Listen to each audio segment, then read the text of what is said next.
नाज़रीन, एक बड़ी अपडेट है। मशरिक़ वस्ता के समुंदरों में एक नई ताकत का मुजाहरा होने जा रहा है। ईरान और रूस बहरे ओमान और शुमाली बहरे हिंद में मुश्तरका बहरी मशक़ें करने जा रहे हैं। ये कोई मामूली ड्रिल नहीं है, बल्कि एक वाज़ेह पैगाम है। जंग हमारे बाएं हाथ का खेल है। ईरान से जंग अमेरिका के ताबूत में आखिरी कील हो सकती है। मैं हूं इरफान रैना और आप देख रहे हैं न्यूज़ 18 का डिजिटल प्लेटफॉर्म। नाज़रीन, ईरान अब तनहा नहीं बल्कि एक मजबूत स्ट्रैटेजिक ब्लॉक का हिस्सा बन चुका है, जिसमें रूस, चीन और शुमाली कोरिया जैसे ताकतवर मुल्क शामिल हैं। ईरान की नीम सरकारी खबरसां एजेंसी फार्स के मुताबिक पासदारान इनकलाब की जानब से आबनाए हुर्मुज़ में हालिया फ़ौजी मशकों के चंद दिन बाद ये मुश्तरका मशक़ें शुरू की जा रही हैं।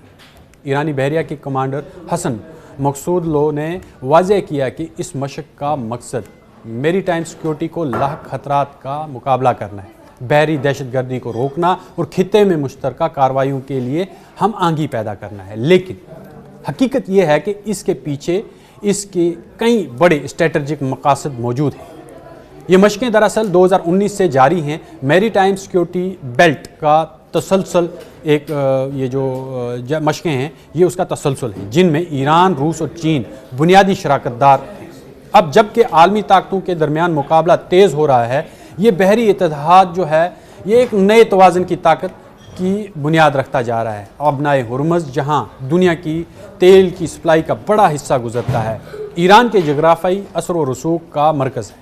हालिया दिनों में ईरान ने लाइव फायर मशक़ें की थी, हत्ता कि फ़ौजी सरगर्मियों के लिए आबनाए हुर्मुज़ को आर्जी तौर पर बंद भी किया गया था, जो ये जाहिर कर रहा है कि तेहरान न सिर्फ दिफाई तौर पर तैयार है, बल्कि इसके पास आलमी तवानाई के रास्तों पर अमली असर डालने की सलाहियत भी मौजूद है।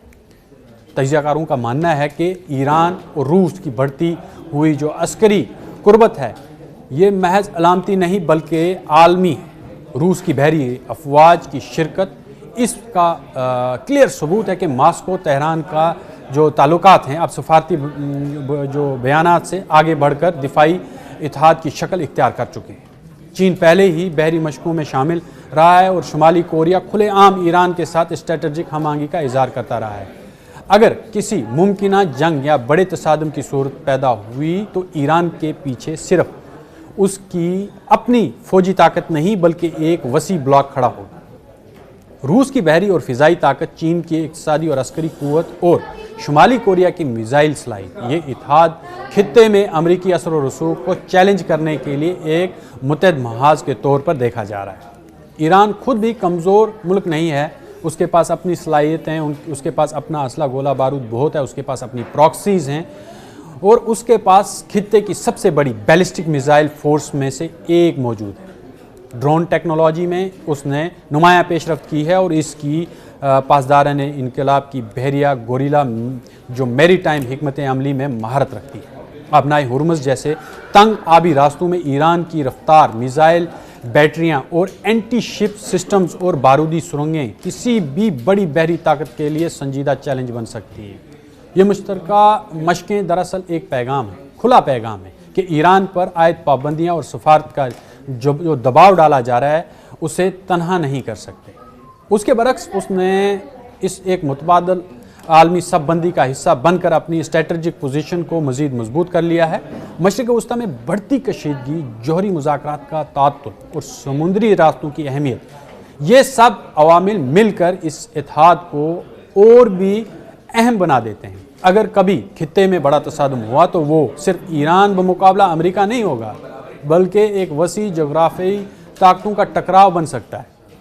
इसलिए बहरे ओमान और शुमाली बहरे हिंद में होने वाली ये मशक़ें महज बहरी मशक़ें नहीं रही, बल्कि ताकत की आलमी तवाज़न में एक नए बाब की अलामत समझी जा रही है। जहाँ अब ईरान एक मरकज़ी किरदार अदा कर रहा है। अब ये समझने वाली बात है कि एक ईरान बिल्कुल भी तनहा नहीं है और अमेरिका ये सोच रहा था कि वो ईरान के साथ किसी भी मुमकिना दिन जंग कर लेगा या तैयार हो जाएगा जंग करने के लिए, और कोई भी मुमकिना ऐसी कोई ऐसी रास्ता इख्तियार करेगा ताकि ईरान जो है वो पीछे हट जाए या दब जाए और किसी भी मसौदे को मंजूर कर ले और किसी भी जो एग्रीमेंट को साइन कर ले और अपने जौहरी और मिसाइल प्रोग्राम पर माहिदा कर लेगा। लेकिन ईरान इस पर बिल्कुल डटा हुआ है, जो अमेरिका के लिए बायस तशवीश बना था। लेकिन अब जैसे चीन, रूस, नॉर्थ कोरिया और ईरान मिलकर जो अब ओमान और बहरे हिंद में जो मशक़ें करने जा रहे हैं, ये एक खुला पैगाम है अमेरिका के लिए कि आप अगर जंग करते हैं तो आपकी तबाही जो है वो आपके दरवाज़े पर खड़ी है, और अगर आप जंग नहीं करना चाहते और खित्ते में अमन चाहते हैं तो आपके पास सफारतकारी के रास्ते खुले हैं। लेकिन जहां सफारतकारी की बात आती है तो अमेरिका वहां पर भी दोष और दबाव की जो ज़ुबान है वो बोल रहा है, और लगातार ईरान को दोनों तरफ से घेरने की कोशिश कर रहा है। लेकिन ईरान है जो अमेरिका के काबू में नहीं आ रहा। लेकिन अमेरिका और इज़राइल जो है वो बिल्कुल परेशान हैं इस वक्त के किस तरफ जाएं, और धीरे धीरे जो यूरोपीय ममालिक हैं उन पर भी दबाव बनता जा रहा है, और धीरे धीरे वो भी अब अमेरिका के जो बयानियाँ हैं उससे पीछे हटते जा रहे। कई ममालिक ने जो है वो तनकीद भी की है अमेरिका के ऊपर कि अमेरिका जो फ़ैसले कर रहा है वो खित्ते के लिए बहुत ख़तरनाक हैं, और ये जंग शुरू हो जाती है तो ईरान कोई मामूली मुल्क नहीं है।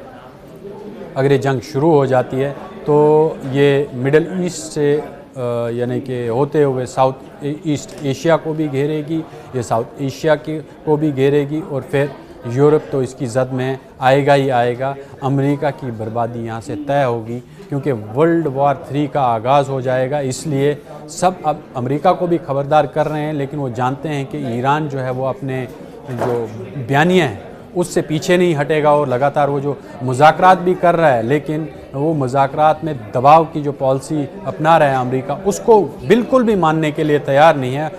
ईरान का बिल्कुल साफ कहना है कि अगर बात होगी तो जौहरी प्रोग्राम्स पे बात होगी। जो मिसाइल प्रोग्राम है ईरान का वो उसका अंदरूनी मामला है, और बाकी के जितने भी यानी अस्करी साजो सामान हैं या हथियार हैं जो भी ईरान बना रहा है वो उसकी अपनी प्रोटेक्शन के लिए है, वो उसके अपने महाज जो भी, क्योंकि इजराइल उसके दरवाजे पर खड़ा है और वो लगातार अपनी ताकत को बढ़ा रहा है। इसलिए ईरान का इस खित्ते में ताकतवर होना बहुत ज़रूरी है ताकि बैलेंस ऑफ पावर रहे। लेकिन इससे पीछे हटना ईरान के लिए बायस एक शिकस्त भी होगा, और इस खित्ते के अंदर जो है वो इजराइल को पूरी इजारादारी देने के मुतरादिफ होगा। लेकिन यहाँ पर अमेरिका जो है वो बड़े हरबे इस्तेमाल कर रहा है, बड़ी चालें चल रहा है। काफ़ी कोशिश की है उन्होंने ईरान को डराने की, लेकिन ईरान जो अमेरिका की धमकियाँ उसे मजाक में उड़ा रहा है, क्योंकि ईरान जानता है कि उसकी ताकत क्या है और अमेरिका जैसे मुल्क के साथ उसे कैसे लड़ना है। जबकि अमेरिका ने इजराइल के अंदर अपनी ताकत दिखाने का एक शौक़ पाला था, लेकिन वो ईरान ने पूरा कर दिया था कुछ ही दिनों में, जब ईरान ने इजराइल पे रिटेलिएट किया और बहुत एक लिमिटेड उन्होंने हमला किया। तो अमेरिका जान चुका था और ईरान के जो थे हवास पाख्ता हो गए थे जब लोगों की चीखों पुकार वहाँ पर आई, और इजराइल समझ गया था कि अब उसका बचना नामुमकिन है, तो लगातार सफारतकारी की तरफ आ जाता है। तब अमेरिका उसकी तरफ खड़ा हो जाता है कि नहीं जी मैं ईरान पे हमला करने जा रहा हूँ। लेकिन ये अंदरूनी तौर पे अमेरिका जानता है कि ईरान के साथ जंग करना कोई मामूली खेल नहीं होगा। इसलिए उन्होंने अब्राहम लिंकन जो है USS अब्राहम लिंकन, वो एक बड़ा बहरी बेड़ा है, उसको लाकर जो है अब खड़ा कर दिया है, बहरे हिंद में तैनात कर दिया है ताकि वो ईरान को डरा सके। लेकिन अब मामला है यहाँ पर बिल्कुल बदल गया है, क्योंकि चीन और रूस और नॉर्थ कोरिया भी अब आ गए हैं और आबनाए हुर्मुज़ में, यानी कि वो पहले तो बहरे ओमान में करेंगे जंगी मशक़ें, अब वो बहरे हिंद में करेंगे जंगी मशक़ें करेंगे। और ये खुला पैगाम है अमेरिका के लिए कि भाई ईरान अकेला नहीं है, आप अगर जंग करना चाहते हैं तो आपके लिए दरवाजे खुले हैं, आप अगर मुज़ाकरात करना चाहते हैं तो भी आपके लिए दरवाजे खुले हैं।